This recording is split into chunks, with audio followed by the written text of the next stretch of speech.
Hey, what's going on, everyone? This is Mitch. Good Sunday morning to you all. I hope you guys are doing well out there this morning and having a wonderful start to your day and a great weekend out there so far.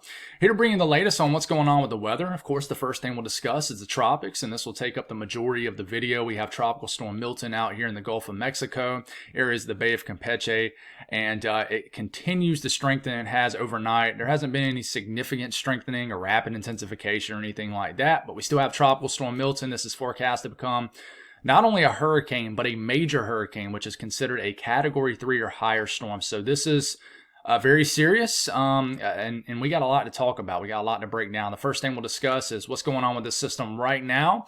We'll go over the latest from the National Hurricane Center. We'll really break down that cone for you folks, talk about the peak intensity forecast from the National Hurricane Center. We'll go over all the model guidance, the global models, the hurricane models. We'll talk about impacts, and then we'll break down the environment background, the Gulf of Mexico, that does support a stronger hurricane, unfortunately. So we'll cover a lot. Definitely take advantage of the timestamps, folks. They're thrown throughout the entire video for you folks just to jump ahead to certain portions of the video you want to watch. I know my videos are very long, but that's the only way I know how to do it, is to get very detailed with you folks. I don't like to jump on here and just make an 8 to 10 minute video. I just feel like that's not enough time, in my personal opinion. Other people can do it the way they, do it, but we like to get very detailed on this channel. After we get done doing that, we will discuss what's going to happen weather-wise across the entire lower 48 for your Sunday. We'll never leave you hanging with that for my regular viewers that just want to know what's going to happen weather-wise in their neck of the woods and other areas of the country. So if you guys have not subscribed, certainly consider doing that. Like the video if you like, and if anybody has anything that I can pray about or pray over, please put it in the comments below so I can pray over it. And it also gives maybe hundreds of other people an opportunity to pray over your prayer requests also. So let's get rocking and rolling this morning. So make sure this is going to work for us, and it is. So we're good to go. So this is Tropical Storm Milton right here, hanging out at this portion of your screen. You're seeing a lot of stuff over here too.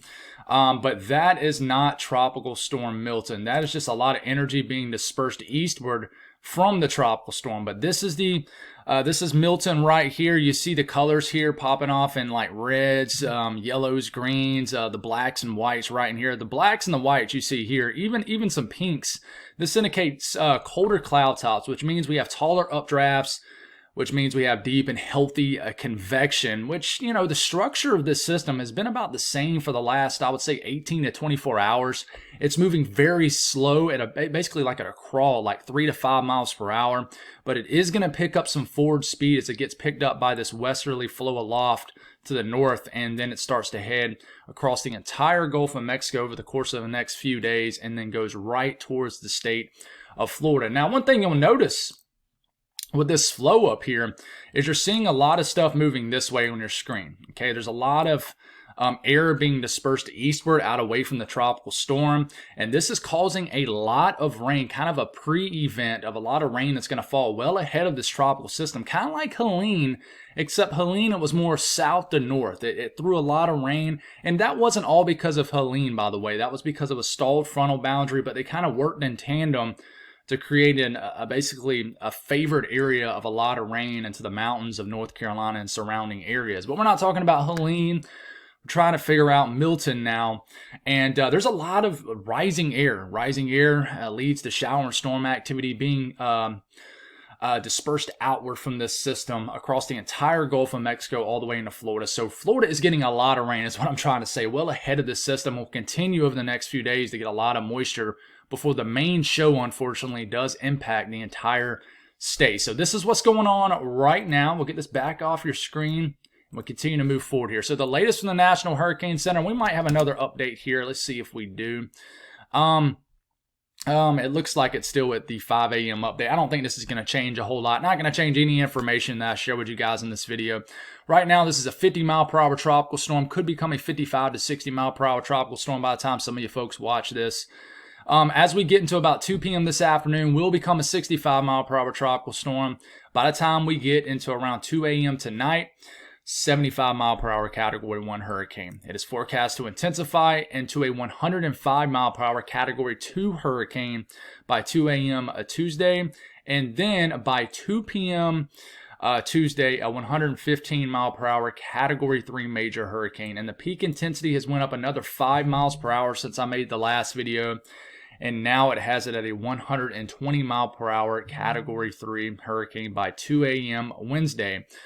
And then by 2 a.m. Thursday, it'll be on, potentially, I would say, could be on off the eastern coastline of Florida. So sometime between 2 a.m. Wednesday and then 2 a.m. Thursday, this is going to make landfall. So if you had to kind of make the middle time of that, this is probably going to make landfall sometime Wednesday p.m. along the west coast of Florida. Now remember, the cone is not the impact zone. Okay, this is where the center of the storm could potentially hit. So it could still go up here, the National Hurricane Center is saying, up here in the bend of Florida. It could still go way down here in the southwest coastline of Florida. Okay, but the center of the cone is right through Tampa right now, which is something we do not need to see. But unfortunately, somebody's going to get hit. It's just, who is it going to be? Okay, so this is the latest cone from the National Hurricane Center. We're going to update this, kind of refresh it, see if we have a new update. And we don't, still the 5 a.m. update Central Time. So this is more the classic look, the more smoothed out look, if you will. Tropical storm watch is up for the northern coastline, the Yucatan, but H stands for hurricane, M major. Just kind of more of the traditional look you guys are used to. Are we expecting this to kind of turn back into the Carolina coastline? Absolutely not. We are not expecting that because of a cold front that's going to be forcing this south and preventing it from getting too far north. So let's go over all the model guidance that we have. Okay, we're going to start this off, and the system's going to be way here at the bottom of your screen, and every panel that we look at going forward with the global models, but trust me, this is going to show up more so in the middle of your screen as we move forward. But we're going to start this off by Monday morning. We already have a hurricane way down here in the southern Gulf of Mexico. Watch as it kind of creeps up on your screen. Tuesday morning, way down here at the bottom, and 962 millibar hurricane. So got some questions about millibar, like, Mitch, what are you talking about with millibar? Well, the lower the millibar number gets, like it's a 962, the stronger the system. And sometimes I'll mix, I'll say drop or rise, and I'll mix that up with strength. I think I had a comment in last night's video say, Mitch, you kind of tongue twisted it a little bit. I will do that every once in a while because I'm trying to pump out so much information so fast. But when you see this number drop right here, that means that the low pressure is deepening, which means it's strengthening. Okay, so just remember that. And sometimes I like to gauge how strong the hurricane is based off the millibar. So, and that's not always the best thing to do because every system is different. But anyways, let's keep going. We get into Tuesday evening. All right, it's a 955 millibar storm. So that would make this around a Category 2, maybe Category 3 hurricane. We continue to move this forward. You notice that number begins to rise, which means we have a little bit of weakening. That's something we watch for. But for the most part, it stays about the same. The GFS moves this pretty much right over Tampa, maybe a tick north of Tampa as a powerful Category 2 or 3 hurricane. And this would be Wednesday afternoon. Okay, latest GFS shows right into Tampa and surrounding areas. And folks, as we make the evening video tonight, I'm going to start to mention more town names and cities. I know I keep mentioning Tampa, Sarasota, like Fort Myers, up to the bend of Florida. So once we really start to narrow down this track, I will start to, spit out a bunch of town names and stuff like that. I'll probably butcher a few, but I'll try to do the best I can with trying to mention as many town names as possible and beaches and stuff. Makes landfall Wednesday p.m., crosses over Florida, brings impacts all across Florida, maybe even a little bit of impacts into southeastern Georgia, and then it heads on off the east coast of Florida by Thursday morning, and then moves out to sea. Okay, what about the latest European model? Here it is at the bottom of your screen. We take this into Tuesday morning. Euro, I think, is just off. I think it's just too weak with this system in the near term. Tuesday morning only has this at about a Category 1 storm. I think it'll be much stronger by then.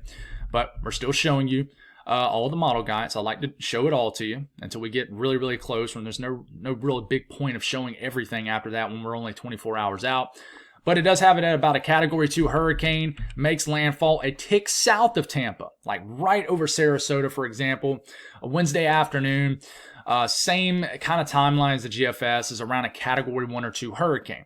And guys, when I say as a Category 1 or 2 hurricane, I think a lot of people, for whatever reason, and it's not just me, but I see it in the comments after every single video. They say, why are you saying this is going to make a landfall as a Category 1 or 2 hurricane? I'm not saying that.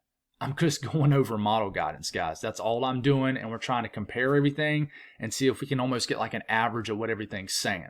That's what I'm saying. That's not Mitch saying, okay, well, Mitch is only saying a Category 2 storm, but they're saying a Category 4. That's not what I'm saying. I'm going over model guidance, guys. That's what we do here. We break it down, we dissect it. So just remember that. The comments are definitely starting to get a little feisty. I was kind of breezing through them before I woke up this morning. I was like, sheesh, people are getting upset because I'm showing a better case scenario.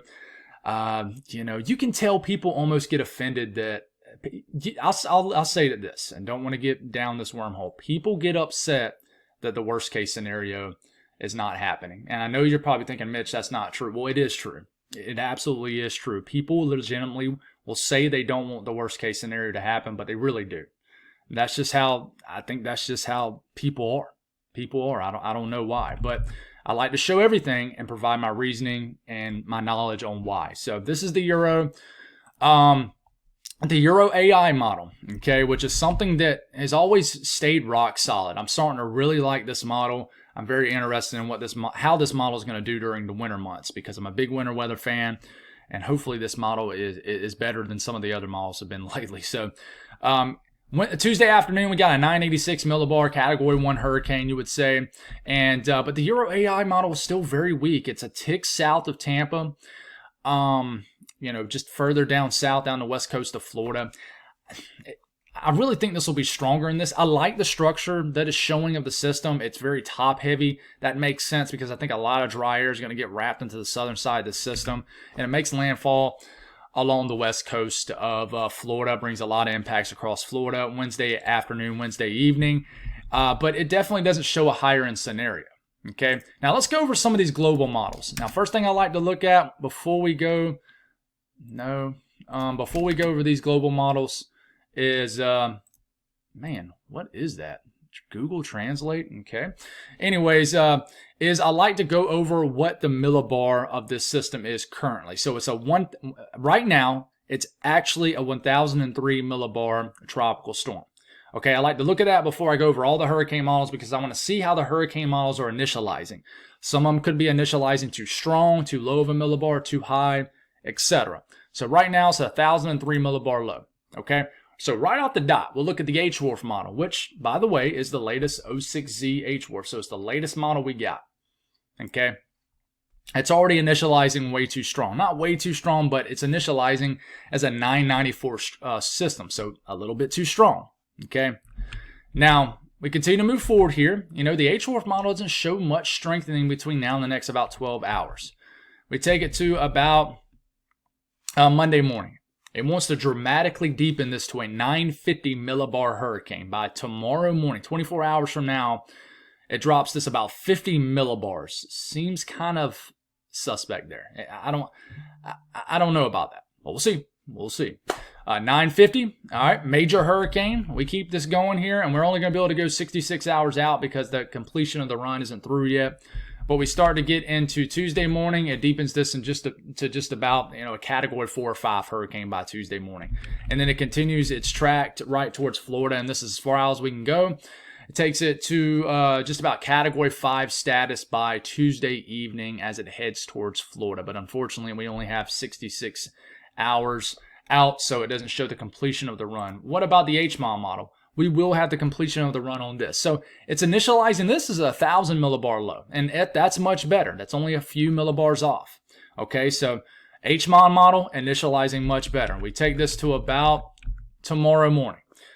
It does kind of the same thing as the HWRF model. Not as crazy, but it drops this all the way down to a 965 millibar hurricane, which is about a Category 2 hurricane. Maybe stronger, maybe weaker. Millibar doesn't always tell everything. Then we go into about Tuesday morning. It wants to deepen this all the way to a Category 4 hurricane by Tuesday morning. Look how close it gets to the northern coastline of the Yucatan, folks. I mean, it drops this pretty far south. And we keep this going. We take it into Wednesday morning. It keeps it at about the same strength, about a Category 4 or 5 hurricane, which is a very ugly scenario that we don't want. One thing you'll notice here, and I read the comments, they're like, guys, I'm not underestimating this storm. That's not what I'm doing. But I think it's perfectly okay to show the better case scenarios if I'm providing reasoning behind it. And then we look at the worst case scenarios. And almost all these hurricane models are weakening this system right before landfall. Does that happen? I don't know. But I have reason to believe that it could happen. Okay? And we're going to talk about that. So Wednesday morning, for example, the HMOM model deepens this to a 933. I mean, that's probably a category 4 or 5 hurricane, folks. But watch as this number right here begins to rise, which means it's a weakening system. Okay, we get into Wednesday. Yeah, this is Wednesday evening. By the way, this is a lot slower of a storm system. Okay, Wednesday evening, it's still well off the coast of Florida. This is Tampa Bay coming up on your screen. But notice this. The numbers beginning to rise, which means it's a weakening system. And you see the convection on the southern side of the system, basically that shower and storm activity. You see how everything's pushed to the north, and everything on the southern side begins to get kind of ate away, if you will. It gets eaten up. And that is because shear begins to interfere with this system, and dry air wraps into the southern side of the system. And it pretty much weakens this system upon landfall. And the timing of this is kind of weird though too, because the HMOM model says this doesn't make landfall until Thursday morning. So I would counter the dramatic weakening with the timing. And it says, to me, that's like, I don't know about the timing of this. So this is weird, but it dramatically weakens this hurricane right before landfall north of Tampa. I don't buy that dramatic of a weakening. I do not. So I will say that. I just do not see this rising about 50 millibars and weakening like that. I mean, it really just, the shear and dry air just absolutely shreds this hurricane. Let's hope that happens as it makes landfall well north of Tampa, almost all the way into the bend of Florida. Okay, so what about the HFA model? This will take us about 93 hours out, so it should be the entirety of the run. Initializing this too strong, about 7 or 8 millibars off here. We get into about Monday morning. I think it deepening to a 972 millibar low by Monday morning seems a little bit more reasonable than the last 2 hurricane models we looked at, right? But this will take it at about a category 1 or 2 hurricane, and then we take it into Tuesday morning. All of a sudden, it wants to go crazy. So from all the hurricane models we've shown you so far, 3 out of 4 of them so far, and I would bet the HFB model doing the same thing, shows this dramatically strengthening Monday morning into Tuesday morning. Dipping pretty low too. I mean, it's starting to sneak and get really close to the northern shoreline of the Yucatan Peninsula. But watch what happens Tuesday morning into Wednesday morning. It deepens this even more. So this is where it's different. It wants to deepen this all the way down to a 905 millibar low. This is a flat out strong category 5 hurricane. This is probably overdone. But even on this, see how it weakens? See, it's a 905 at its strongest Wednesday morning, but watch how this storm loses a lot of steam. It's heading right towards Tampa, but it goes from a 905 millibar low to a 955 millibar low. It rises 50 millibars and weakens pretty dramatically before making landfall. Okay, I'm just showing you what the hurricane models are showing. I'm going to show you why they are showing that. Okay. Dramatically weakens this, and the same thing with the HMOM model. It eats up all the convection on the southern side of the system. Something to watch. Okay, the HFB model. Initializing this way too strong, about 13 millibars. Okay, strengthens this into about a category 2 hurricane by tomorrow morning.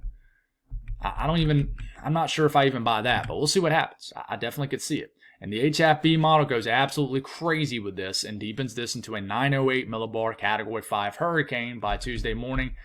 And in fact, gets it sub 900, which is absolutely ridiculous. It's not going to happen. But we take this all the way into Wednesday morning. It's a 918 millibar low. It's already beginning to rise in millibar here. 920, 930, 933, 946. Ultimately makes landfalls around a 960 millibar hurricane just north of Tampa. So once again, it goes from like an 898 millibar low category 5 hurricane to about a category 2 or 3 hurricane before making landfall, which would be devastating. So every single hurricane model and global model, guys, is showing it weakening before landfall. That's not me trying to say everybody in Florida, don't take this serious. That's not coming out my mouth. This just me giving you what the model guidance is showing, and I'm going to tell you guys exactly why it shows it if you can stick around for the environment background breakdown of this system. That's why it's important, folks, to to really understand what drives this. I know a lot of people just want you to show them the fancy model runs and then they'll go on about their day, but there's so much more that goes into this. But the hurricane models, folks, are really just zooming in right into Tampa. Let's get this a little bit closer for you folks, okay? Hurricane and global models, they really, if you kind of combine all these spaghetti model runs here, Tampa Bay is right here in the middle. And then the forecast intensity model, see if we have 12Z yet. We do not. So we still got we got some, at a category 1 storm, and then some all the way at a category 5. One thing you'll notice is it's 60 hours. I want to show you guys this. Let's zoom out a little bit. I'm going to draw on this a little bit. Okay?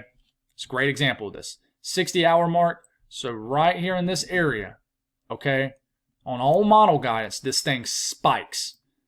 Keep in mind, it's 60 hours. This has not made landfall yet. Okay? 60 hours. The kind of the landfall mark is around 90 to 100 hours. That's kind of the landfall mark on these hurricane models. And then if you look at the 90 to 100 hour mark, okay, that's right into here. So you see this thing spikes in the Gulf of Mexico and then it drops right before landfall. Just showing you what the data shows here. Okay. Now we continue to move forward here. We're going to actually save this for right here. We're going to talk about impacts next. Okay, let's zoom out a little bit here. Impacts, this is as far as rainfall. Okay, the latest from the National Hurricane Center. See if we have a new update. We do not. Well, we did, but it didn't change anything. So this is rainfall between now and the next 5 days, folks. If you live in this yellow color here, that is 4 to 6 inches of rain. This kind of orange color right here, that's 6 to 8 inches of rain. And this orange color right here, that is 8 to 12 inches of rain. So the entire state of Florida is going to get soaked. This could increase, guys. This could increase. So stay tuned because the rainfall forecast could absolutely increase. There is now a moderate risk of flash flooding across Florida. In fact, let's look at that really quick because I don't know if I have it pulled up. Yeah, so there's a moderate risk of flash flooding now between now and the next 5 days. That means in this red area, you have a 40% chance. This does include Miami too. A 40% chance of flash flood guidance being exceeded within 25 miles in a given location. And here's another way to look at this. Rainfall between now, this goes all the way out until next Sunday morning. Okay, the west coast of Florida here, from the Bend all the way down to the Florida Keys, anywhere from 5 to maybe 7, 8 inches of rain. This includes Tampa, Sarasota, Fort Myers. And then there's going to be an enhancement of rain on the east coast of Florida. And you guys could get more rain. I mean, talking about 7 to 10 inches of rain on the east coast of Florida. And then the middle, not quite as much, but still several inches of rain is possible. A little bit more of a broad look. Check out this impressive cutoff with rainfall. Okay, but even southeast Georgia could get a lot of rain from this. Okay, let's talk about winds. This is what I'm really concerned about, especially with all the rain out ahead of this system, folks. This is the GFS. The GFS, if you tuned in from last night's video, is a little bit further north, is ticked south, and now has the worst of these winds going right into the Tampa Bay area and points north and just south. This would bring probably a devastating storm surge right into Tampa Bay. And they don't have the storm surge forecast up yet. That'll probably come up in the next 24 hours. But this would bring just about 100-mile-per-hour wind gusts right into the Tampa Bay area and surrounding communities, Clearwater, the city of Tampa Bay, Sarasota, and everybody in between. This would bring hurricane force wind gusts all the way into Orlando. This would bring strong winds all the way into Gainesville, all the way even getting into the east coast of Florida. I mean, the Space Coast would get some strong winds up to St. Augustine, all the way up to Jacksonville. But this would be the worst of the hurricane conditions right here. Category 2 or 3 hurricane force winds. You're probably going to get very, very strong winds into this area. Okay. What about the Euro? What does the Euro show? And it might, it's running the 06Z run now. So this is the European run from last night. Same thing. Brings the worst conditions right into Tampa.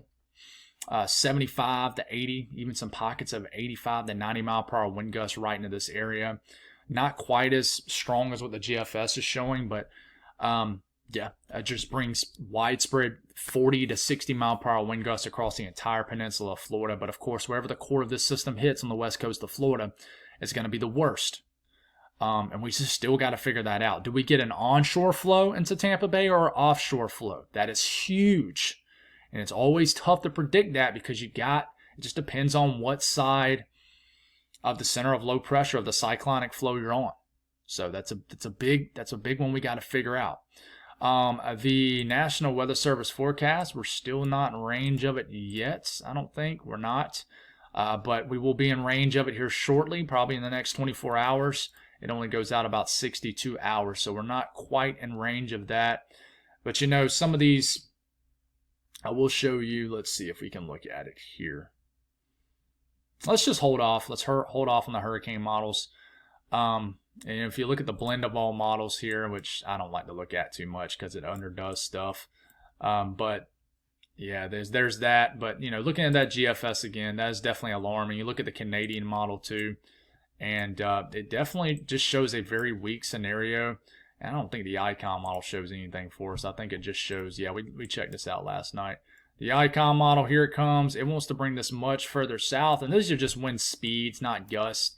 And it brings the worst of the conditions well south of Tampa down to Fort Myers. But the ICON model is definitely a weaker scenario. It's these hurricane models that are showing much stronger winds. And we will break those down when they can kind of come together a little bit more on what's going to happen. But as far as the timeline of tropical storm force winds, I think by Tuesday evening, you're going to start to see it along the west coast of Florida. Okay, and this will last for another 24 hours. Tuesday p.m. So Tuesday around 8 p.m. we'll see it. And yeah. Now let's talk about the environment background, folks. And this is where we're going to break down why there's a shot at this the weekend right before landfall. Okay, so stick with me here. Sea surface temperatures, plenty warm enough for a strengthening tropical system. 29 to 30 degrees Celsius is equivalent to about the mid-80s. So still a bathtub out here in the Gulf of Mexico. The system is right here. It's going to cross this entire area. So 29 to 30 degrees Celsius water, like I said, mid-80s in Fahrenheit. So this is where we're going to geek out with you a little bit. So we're going to take a look at the HFA model from last night. Okay, because the 06Z models are still running. So we're going to take a look at this. I'm going to draw on this a little bit for you folks. So by Monday morning, this particular hurricane model is saying this is going to be a 973 millibar hurricane. All right. These systems spin just like this cyclonically in the northern hemisphere, just like all low pressure does. Right? So they spin around that actual center of low pressure. So what you're looking at here is winds in the upper levels of the atmosphere, 200 millibars, 40,000 feet up in the air. So above this system, quite literally on top of this system, if you look at these lines with little arrows kind of embedded into them, you got air being pushed out away from the system. Okay, up here, air being pushed out. Right over here, air's kind of going like this. In fact, this is actually working with a little bit of what we call a ULAC, which stands for Upper Level Anticyclone. And over here, there's just light flow in general. So it's basically a no shear environment just about. It's not absolutely no shear. You got a little bit. I think the system will be dealing with a little bit of shear throughout the life of the system because there's so much rapid flow on the northern side of the system. But that flow is actually helping it and pushing it east across the Gulf of Mexico. So what I'm trying to say is there's a lot of air being pushed out away from the system. This is allowing for more air to rise in the middle of the system. And then once it gets in the upper levels, that air gets dispersed outward. That allows for more air to rise. It's a continuous, in this case, a vicious cycle of rising air. This allows for more shower and storm activity. Shower and storm activity aids in a moist environment. These tropical systems love moist air. They don't like dry air. Therefore, they have an opportunity to strengthen when they have a very moist environment. So one thing you'll notice here is there's a lot of air being dispersed out just like that. And that is why you are seeing this currently. You see all this action right here going just like this, streaking across the Gulf of Mexico. Let me find my panel now. Well, you can see it here in the upper levels of the atmosphere. All that air is being pushed right towards Florida. This is creating just a massive environment across the Gulf of Mexico for rising air. Now, once you get north, like way up here, then the convection gets cut off. There's a lot more heightened flow aloft, a stronger flow. This will kind of create shear in the atmosphere, won't allow for shower and storm activity once you get into the deep south. Down here, it's a very healthy environment for intensification. This environment will do nothing but improve as you move from Monday into Tuesday morning. That's why you have this rapid deepening of this system rapid intensification. That's exactly what happens Monday into Tuesday. This thing bottoms out to a category 4 or 5 hurricane. You got air being rapidly thrown out away from this storm right here. Look how it's pushing this way. You see how this kind of lightens up to that green. This tells us that, winds in the upper levels of the atmosphere are going at almost interstate speed right through here, this area. And yeah, now you see the flow going against this system right here, but immediately goes like this, gets picked up by this jet streak. But you're starting to get some flow that's getting closer and closer to the system. Okay, I want you to keep your eye on that. We keep moving here. It deepens. It's basically at its strongest Tuesday evening. And then that number begins to rapidly rise. Now, why is that? Well, you continue to get an atmosphere on this side of the system that would support strengthening, rising air, disbursement of air. But on the other side of the system, you're getting a lot of air being pushed against the system, especially on the southwestern side. It's going against that cyclonic flow. So you're starting to get some of that in general, just westernly shear on the western to southwestern side of the system. What is that doing? Well, that's beginning to eat up some of the convection on this side of the system. Okay, so we explained why it rapidly intensifies. Now we're explaining why it could potentially weaken. Okay, so it starts to eat up the convection. That shear basically weakens the convection, shower and storm activity. This will allow an opening for dry air to get in. And that is ultimately why you keep this moving. This begins to rise in millibar, which means it weakens before making an ultimate landfall. And in fact, what's wild here is, you get into sometime Wednesday PM, you got air going right up against the system. I mean, just a dominant flow of westerly shear, westerly flow aloft right up against this system. So that's something to watch. Let's hope that happens. We get a rapid weakening of this system right before landfall. And folks, you can see it well. The shear hitting the system, right? We take it into about Tuesday morning. We have a very compact, moist core of this system, okay? But there's a lot of dry air just kind of waiting to get into this storm really close by. You see how you're getting the wrapping of this dry air coming down? That's because shear is hitting this storm and starting to eat up some of this convection. Now, it's not doing it right here, but it will begin to do that. And we keep going right here, and we'll stop it. And let's actually dive and look at it a little bit closer to this system. Let's look at Milton, and we're actually going to go back to this one. And here it comes. So, very strong Category 5 hurricane, Wednesday morning, right? 9:14. We keep this moving. Look how the dry air starts to get in. And we take this to about Wednesday early afternoon. And you see how this thing is lopsided. Okay, a lot of dry air up here. But look how a lot of moist air up there. Look how this dry air. You see how you're not getting as much green down here anymore, starting to blend in with the brown, which tells us we have dry air starting to get into the circulation. Okay, and we take this all the way up into landfall. And watch what happens. Look how much dry air gets to the core of this system, to the heart of the system right before landfall, and really weakens it. Let's hope that happens. That's your best case scenario. And regardless, we got a hurricane heading towards Florida, but can we get some rapid weakening of this system, or at least some weakening of this system right before landfall? And listen, I have reason to believe that this could happen. I think there's going to be so much flow on top of the system and eventually going against this system that even if this, and it shows us on the hurricane models, it shows it strengthening to a Category 5 hurricane in some hurricane models. But eventually the shear gets to it enough to basically eat up the core of this system. So, just saying. All right, so that's enough for the update on the tropics. We'll do another one tonight. We'll break down what's going to happen weather-wise across the entire lower 48 for today. Of course, we got a lot of moisture across Florida right now. This will continue throughout the entire day, waking up to a rainy Sunday. We got a lot of energy up here in Quebec and Ontario. A line of storms and heavy rain making its way through areas up here in Canada. The rest of the country, it's quiet. It's a nice start to your Sunday. Watches, warnings, and advisories. We got flood watches, of course, up for most of the peninsula. Florida in the green, dense fog up here, wind advisories up in Minnesota, areas of the UP, and we continue just to get heat advisories, excessive heat warnings across the southwest. And now the risk of flash flooding, we have a moderate risk down here in the Miami-Dade area. We got in the yellow area a slight risk. So red area down here for Miami means there's a 40% chance of flash flood guidance being met. yellow areas of 15% risk. So please be careful of the flooding today. This is really just day one for Florida. Now, the Storm Prediction Center outlook, there is a slight risk, folks, for Buffalo down to Pittsburgh, almost back to Cleveland, but not quite.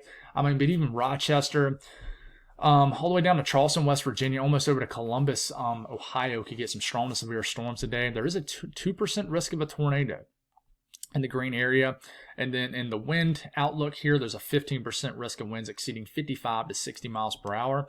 And there is a 15% risk of hail, too, of 1 inch in diameter or larger hail. So be aware of that.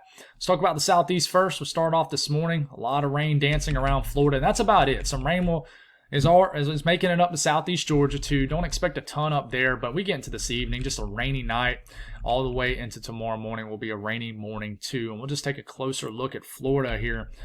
You know, this morning, getting into this afternoon, getting into this evening, getting into the overnight hours. It might let up in certain areas. It might pick up in other areas.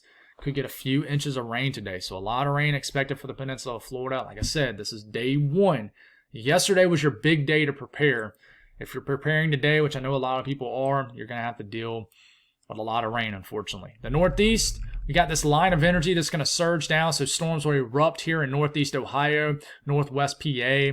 This will be one sweeping line of storms, not multiple rounds, so they'll form, hit you, and then they'll move on out. But these storms could pack a punch from Buffalo down to maybe even as far southeast as Binghamton. They'll move through Pittsburgh. They'll move through the area. We'll get a lot of rain in those areas, and then they'll all kind of weaken as we get into the overnight hours. We'll just deal with some shower activity interior New England. We'll wake up tomorrow morning to some heavy rain across southern New England, up into Vermont, New Hampshire, rain entering the western portions of the state of Maine, and then we get a little bit of back-end flow with some cool air trying to dive down, and we'll just get some shower activity for tomorrow morning. Now, we're getting into the south central U.S., and not a whole lot happening today. A pretty quiet weather day. Enjoy it.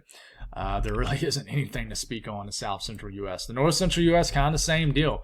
Cooler fall-like air moving in. You'll get a little bit of flow off Lake Superior that will give you guys some shower activity this afternoon, this evening into the eastern UP of Michigan.